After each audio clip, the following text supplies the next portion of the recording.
სუნამო არის სურნელოვანი ეთერზეთების და არომატული ნაერთების ფიქსატორებისა და გამხსნელების ნარევი. სუნამოები შეიძლება განისაზღვროს როგორც ნივთიერებები, რომლებიც ასხივებენ და ავრცელებენ სასიამოვნო არომატს. ისინი შედგება არომატული ქიმიკატებისა და ეთერზეთების ხელოვნური ნარევებისგან. 1929 წლის ნობელის პრემიის ლაურეატმა ქიმიის დარგში ლეოპოლდ რუჟიჩკამ 1945 წელს განაცხადა, რომ მეცნიერული ქიმიის ადრეული დღეებიდან დღემდე სუნამოებმა არსებითად შეუწყო ხელი ორგანული ქიმიის განვითარებას. არქეოლოგიური გათხრების შედეგად შეგვიძლია დარწმუნებით ვთქვათ, რომ სუნამოებს ადამიანები ადრეულ ცივილიზაციაშიც აქტიურად იყენებდნენ. თანამედროვე პარფიუმერია მე-19 საუკუნის ბოლოს დაიწყო, არომატული ნაერთების სინთეზით. შროშანის სუნამოს მომზადების ამსახველი სცენა ძველი წელთაღრიცხვით მე-4 საუკუნეშია. სიტყვა სუნამო მომდინარეობს ლათინურიდან perfumerიდან, რაც ნიშნავს მოწევას. პარფიუმერია, როგორც სუნამოების დამზადების ხელოვნება დაიწყო ძველ მესოპოტამიაში, ხოლო შემდეგ ის კიდევ უფრო დახვეწეს რომაელებმა. მესოპოტამიაში მეორე ათასწლეულის ლურსმულ ფირფიტაზე მოხსენიებული პარფიუმერი ქალბატონი სახელად ტაბუტი, მსოფლიოში ერთ-ერთ პირველ ქიმიკოსად ითვლება. ასევე არსებობს ძველი ეგვიპტური პარფიუმერიის ჭურჭელი, რომელიც ნიუ-იორკის ერთ-ერთ ხელოვნების მუზეუმში ინახება. 2003 წელს არქეოლოგებმა აღმოაჩინეს მსოფლიოში უძველესი სუნამოების ქარხანა. სუნამოები 4000 წელზე მეტით თარიღდება.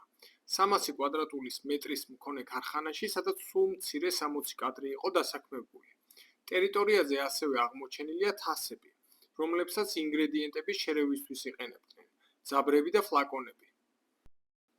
ძველ დროში ადამიანები იყენებდნენ ბალახებსა და სანელებლებს, როგორიცაა ნუში, ქინძი, ბერგამოტი, ყვავილები და ასე შემდეგ. 2018 წლის მაისში ძველი სუნამო სახელად როდო ხელახლა შეიქმნა. საბერძნეთის ეროვნული არქეოლოგიური მუზეუმის საიუბილეო შოუსთვის სილამაზის უთვალავი ასპექტები, რაც საზოგადოებას საშუალებას აძლევს მიუახლოვდნენ სიძველეს მათი ყნოსვის რეცეპტორების მეშვეობით. რომაელები და ბერძნები იღებდნენ სუნამოებს სხვადასხვა წყაროებიდან, როგორიცაა ყვავილები, ხეები, ფესვები და სხვა. არსებობს ცნობები, რომ ათენას ტაძრის მშენებლობის დროს მის კედლებში ზაფრანა შეურიეს, რაც უზრუნველყოფდა ინტერიერში სურნელებმა დარჩენილიყო 500 წლის განმავლობაში. მე-9 საუკუნეში არაბმა ქიმიკოსმა ალ-კინდიმ დაწერა წიგნი სუნამოების შესახებ, რომელიც შეიცავდა 100 მეტ რეცეპტს სურნელოვანი ზეთების და არომატული წყლების შემცვლელებისთვის და იმიტაციისთვის. სპარსელმა ქიმიკოსმა იბნ სინამ წარმოადგინა ყვავილებიდან ზეთების გამოყოფის პროცესი. ეს პროცედურა დღესდღეობითაც ხშირად გამოიყენება. მან პირველად ექსპერიმენტი ჩაატარა ვარდზე. მის აღმოჩენამდე სუნამოები შედგებოდა ზეთისა და გადაქვსმაცებული მწვანილის ან ფურცლების ნარევებისგან, რაც ძლიერ ნაზავს ქმნიდა. ვარდის წყალი უფრო დელიკატური იყო და მაშინვე პოპულარული გახდა. როგორც ნედლეულმა მნიშვნელოვანი გავლენა მოახდინა დასავლურ პარფიუმერიასა და სამეცნიერო განვითარებაზე, განსაკუთრებით ქიმიაზე. თანამედროვე სუნამო შექმნის ისტორია მე-19-მე-20 საუკუნეებით თარიღდება, როდესაც ქიმიურმა მიღწევებმა და ახალმა ტექნოლოგიებმა პიკს მიაღწია პარფიუმერიაში. გერმანელმა ქიმიკოსმა ფრიდრიხ ვიოლერმა 1828 წელს დაამტკიცა, რომ ორგანული ნივთიერებების შექმნა ხელოვნურად არის შესაძლებელი. 1868 წელს უილიამ ჰენკინმა შექმნა პირველი სინთეტიკური არომატი კუმარინი, რომელიც შაქრისებრ გემოს იძლეოდა. 1899 წელს აიმე გერენიმ გერლენის პირველი უნისექს არომატი შექმნა, რომელშიც გამოყენებული იყო სინთეტიკური ვანილი. 1921 წელს შანელის ბრენდმა გამოუშვა შანელ ნომერი 5 არომატი ქალბატონებისთვის, რომელმაც რევოლუცია მოახდინა სუნამოების სამყაროში. ხოლო 50-70 წლებში მასიური მოთხოვნა წამოვიდა სუნამოებზე. მაგალითად, 1977 წელს ივ სან ლორანის ოპიუმი ერთ-ერთი ყველაზე გაყიდვადი არომატი იყო. 80-იან წლებში კელვინ კლეინის ეთერნითი და ობსეშენი ლიდერობდნენ გაყიდვებით. 90-იან წლებში ტერი მიულერის ენჯელი. ხოლო 2000-იან წლებში კი დაიწყო ნიშ სუნამოების აღმასვლა და წინა პლანზე ქრიდი, ბაირედო, ლელაბო და ასე შემდეგ ბრენდები წამოვიდნენ. დღესდღეობით პარფიუმერია არის ხელოვნება, მეცნიერება და ტექნოლოგიების ნაზავი, სადაც ყოველწლიურად ათასობით ახალი არომატი იქმნება. ოდე პარფიუმ, ოდე თოილეტ და ოდე კოლონ ტერმინოლოგია ხშირად არაზუსტია ეთერზეთების კონცენტრაციასთან დაკავშირებით. მიუხედავად იმისა, რომ ოდე პარფიუმ ხშირად უფრო კონცენტრირებულია ვიდრე ოდე თოილეტ და ასევე ოდე კოლონი, ეს ყოველთვის ასე არ არის. სხვადასხვა პარფიუმერული სახლი თითოეულ პარფიუმს ურევს სხვადასხვა რაოდენობის ეთერზეთს. ამიტომ სუნამოს ეთერზეთის კონცენტრაცია ოდე პარფიუმ განზავებაში აუცილებლად იქნება უფრო მაღალი, ვიდრე იგივე სუნამო ოდე თოილეტ ვერსიაში.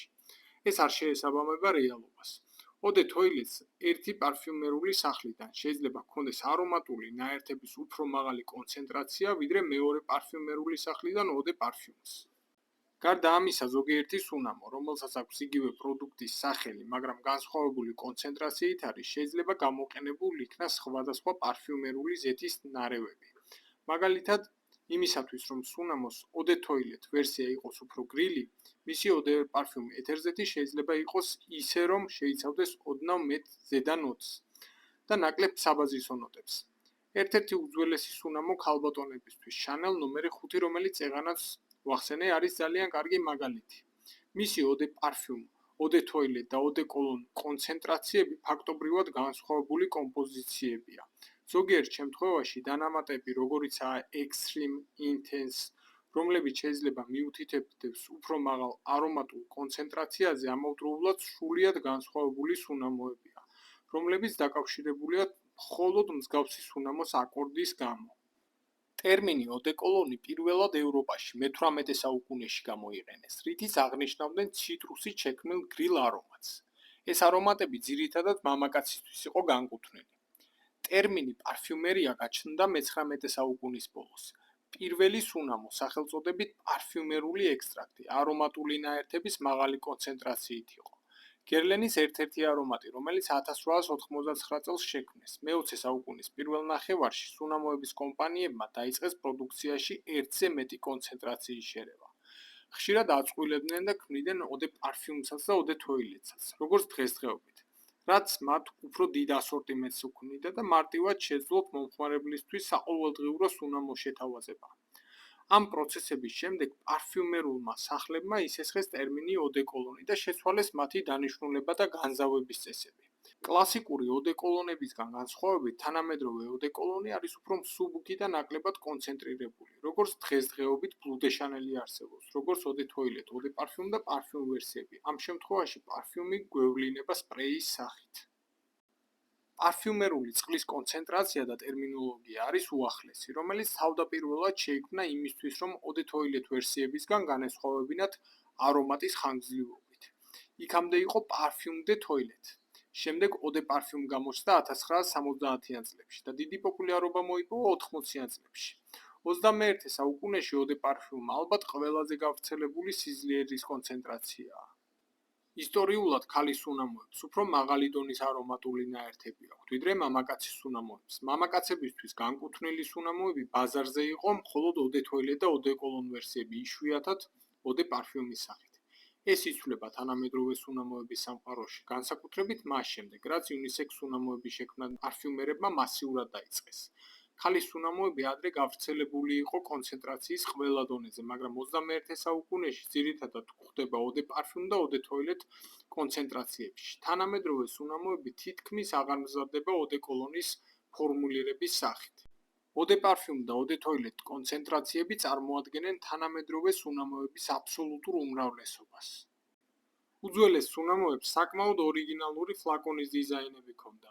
ვიდეოს მიმდინარეობის დროს ბევრი მათგანის ფოტო იყო გამოსახული.